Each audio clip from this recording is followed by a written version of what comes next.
Do Buraco da Memória, o TBT do PNB. No TBT do PNB desta quinta-feira, hoje que é aniversário de Cuiabá, quando Cuiabá completa 302 anos, nós nos defrontamos na rede mundial de computadores com uma relíquia extraordinária sobre a nossa história. Nem sei como veio parar no meu WhatsApp, mas acho que a alegria de rever esses momentos, a emoção de rever esses momentos, eu que sou cuiabano, eu que nasci aqui, eu tinha que dividir com os internautas do PNB Online. Estou falando dos grandes momentos da história do Sayonara. Como dizia Ivo de Almeida, vários personagens de Cuiabá você vai reviver neste vídeo. Ivo de Almeida, que era o mais laureado narrador esportivo de Mato Grosso. Ivo de Almeida que criou a seguinte frase: Sayonara, o mais belo e festivo recanto do interior brasileiro. Sayonara, um pedacinho do céu caído dentro da terra. E aí ele fazia chamadas, Sayonara chamando, e Sayonara lotava. Hoje nós temos pandemia, não podemos ter aglomerações, mas podemos nos lembrar da gostosa boemia cuiabana dos tempos do Sayonara. Nós vamos rever também personagens como o Johnson, que filho do Coronel Neves, que morava na Cândido Mariano. O Johnson falando como é que a juventude da época, para guardar dinheiro, para tomar Cuba Libre e fumar Minister, furava a portaria do Sayonara. Como é que eles faziam para bular a vigilância do Nazir Bucair, que era o empresário dono do Sayonara? Tempos extraordinários, tempos gostosos. Sayonara, uma casa de shows pequenininha, que recebeu grandes artistas brasileiros, Martinho da Vila, Roberto Carlos, que por 2 vezes esteve no Sayonara. Nós vamos reviver depoimentos de um Névio Lotufo, a quem Cuiabá deve muito, e que era tido na época como um grande boêmio e o grande dançarino do Sayonara. O senhor Névio tinha um comércio na 13 de junho, e ele andava com aquelas fubicas, né? Aqueles carros sem capotas. E ele que ia buscar os artistas no aeroporto. E ele, na época, se vangloriava de ter trazido Roberto Carlos no carro dele para cantar no Sayonara. Nós vamos ter um depoimento extraordinário do saudoso professor Neurosito. Quantas noites não dançamos ao som de Jacildo e seus rapazes, com Neurosito tocando, um dos grandes artistas do nosso tempo. Isso os cuiabanos sabem, que Neurosito foi demais dentro do mundo cultural de Mato Grosso.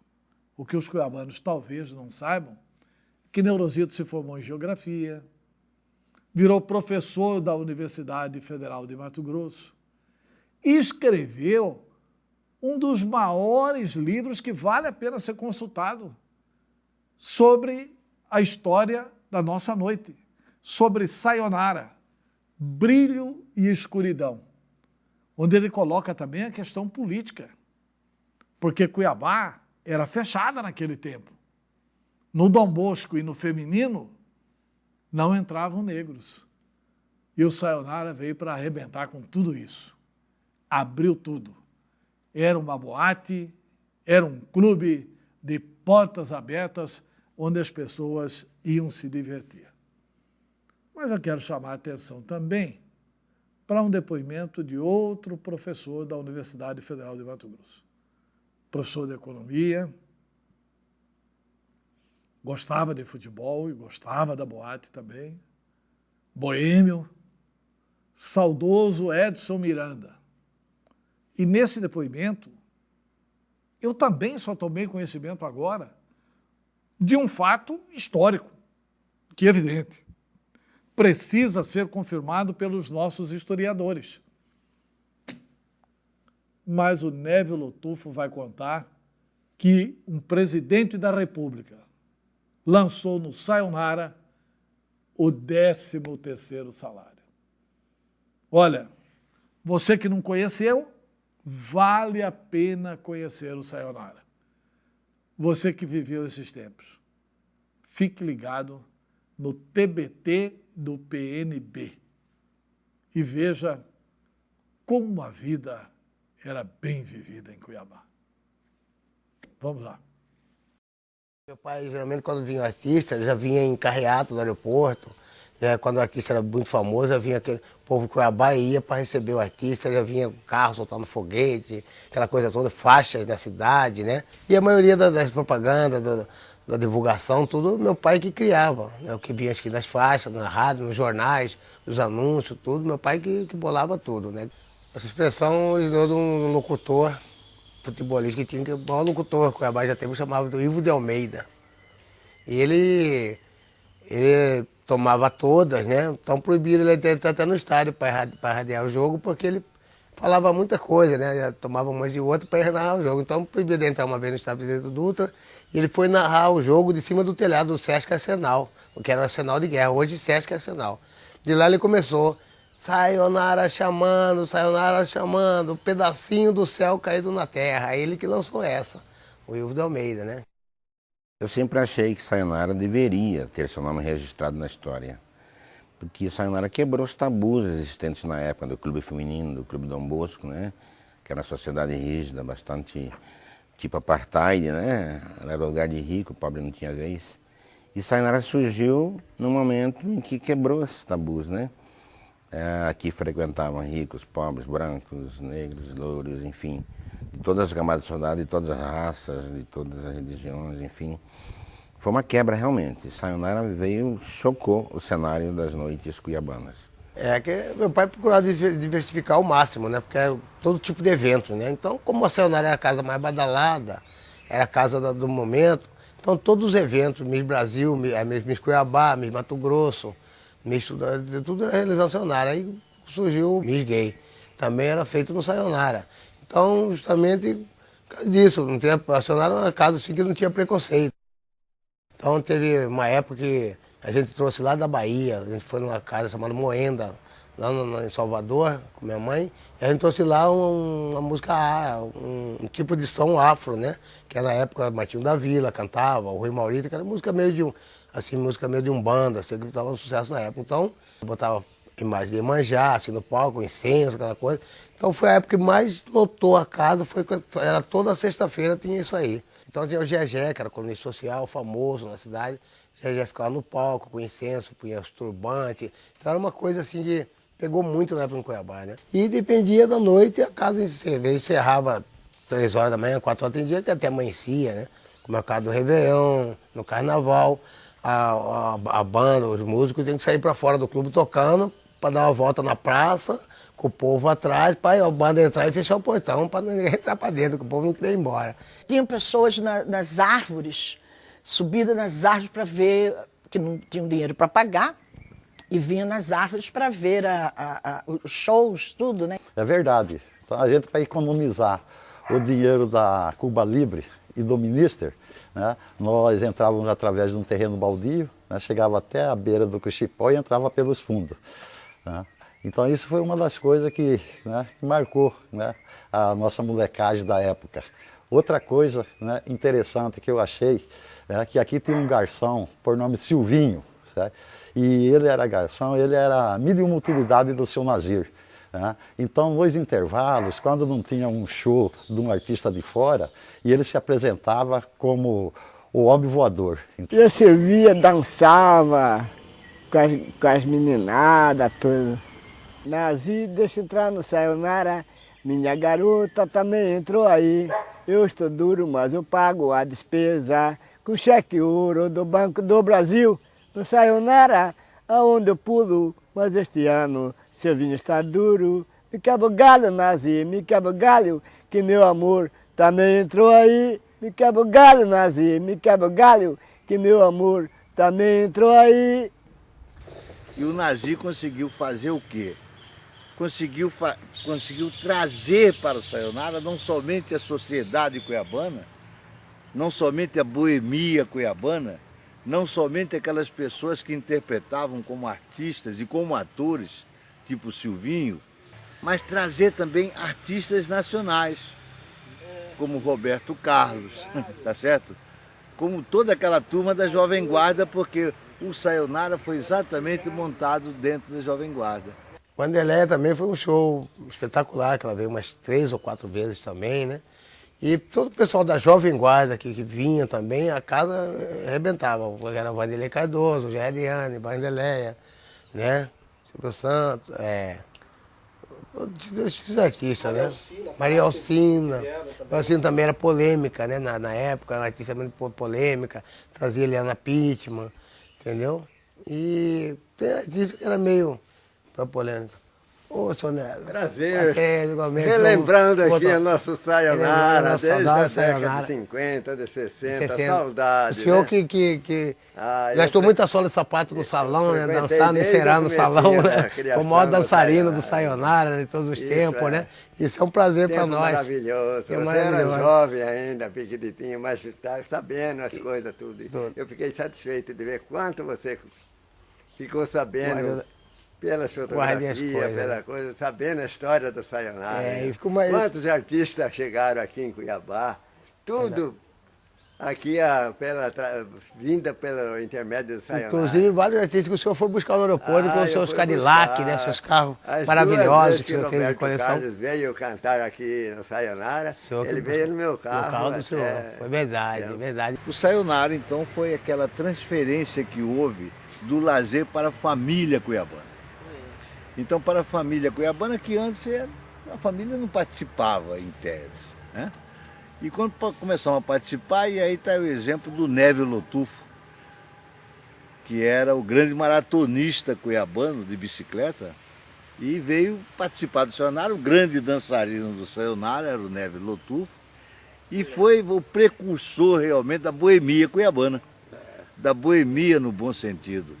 Olha, eu tive a oportunidade de conhecer Cuiabá, o Sayonara, no comecinho da vida dele. Primeiro era uma sociedade com todos os irmãos do Nazi, era o Rames, o Juazir, Nadira e Sami, que já faleceu, eram os donos do Sayonara. Mas como o Nazi, como o Juazir e a Nadira era evangélico, era crente, eles afastaram um pouco e deixaram, ficou somente com o Nazi, a diretoria do Sayonara.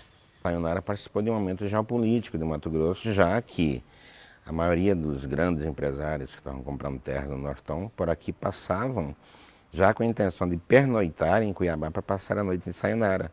Então, quer dizer, na realidade, participou de um momento geopolítico, um momento de ocupação do território mato-grossense, das terras enormes, quantidade de terras que existiam no norte do estado. E aqui em Cuiabá, e aqui no Sayonara, o João Goulart esteve como presidente da República, como vice-presidente da República, e esteve aqui fazendo o discurso. Aqui no Sayonara, o João Goulart lançou o 13º salário no Brasil. Olha só. E foi criada, eu me lembro muito bem, e foi criado o 13º salário para o trabalhador brasileiro, que até hoje ninguém tirou. Minha vida aqui por 6 anos, né, eu vivi, sustentei minha família por 6 anos em Sayonara, em função de tantas coisas que aconteceram, por exemplo, a vinda de presidentes da República a Sayonara, a vinda de 1.004 artistas, ministros, aqui se reuniam revolucionários na época do período militar, né, 64. Enfim, uma série de eventos políticos, econômicos. Uma pessoa que infelizmente não está aqui, mas é a pessoa que, vamos dizer assim, era o grande poeta que fazia Sayonara, que foi o Benedito Santana da Silva Freire, que fez vários poemas para o Sayonara. Em todas as festas do Sayonara, ele, como gostava de falar, ele vinha e fazia os seus poemas, os seus discursos, as suas poesias. O primeiro disco vinil gravado em Cuiabá e Mato Grosso, que meu pai gravou, homenageando Cuiabá, 250 anos de Cuiabá. Sayonara fazia 10 anos, Cuiabá fazia 250 anos, né? Então, de um lado, como pode ver, os poemas do Silva Freire também é uma coisa que mais traduz Sayonara, não chega nem a ser uma música, são os poemas do poeta Silva Freire, que mais traduz Sayonara para mim, que é muito bonito.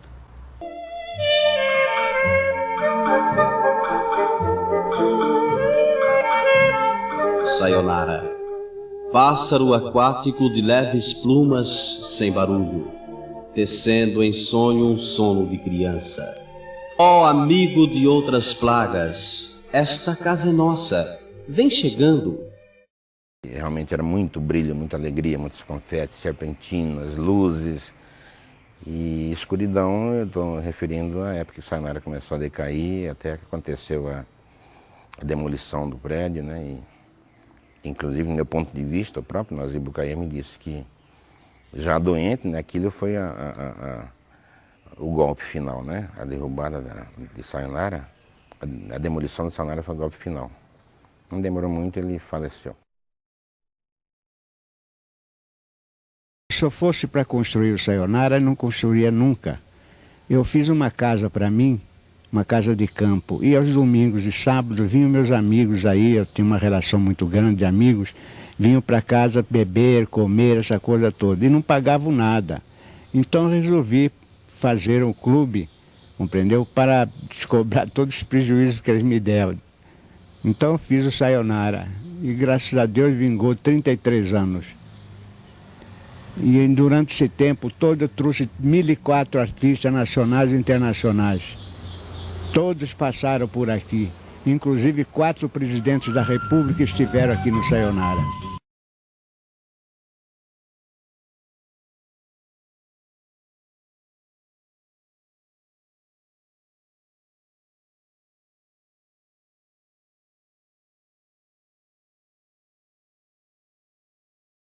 Inclusive, todo mundo pensa que Sayonara é adeus em japonês, até logo em japonês, e não é. Você sabe? Não. Por que o nome Sayonara? As primeiras sílabas do nome dos irmãos. Então ficou Sayonara. E todo mundo confunde com Sayonara.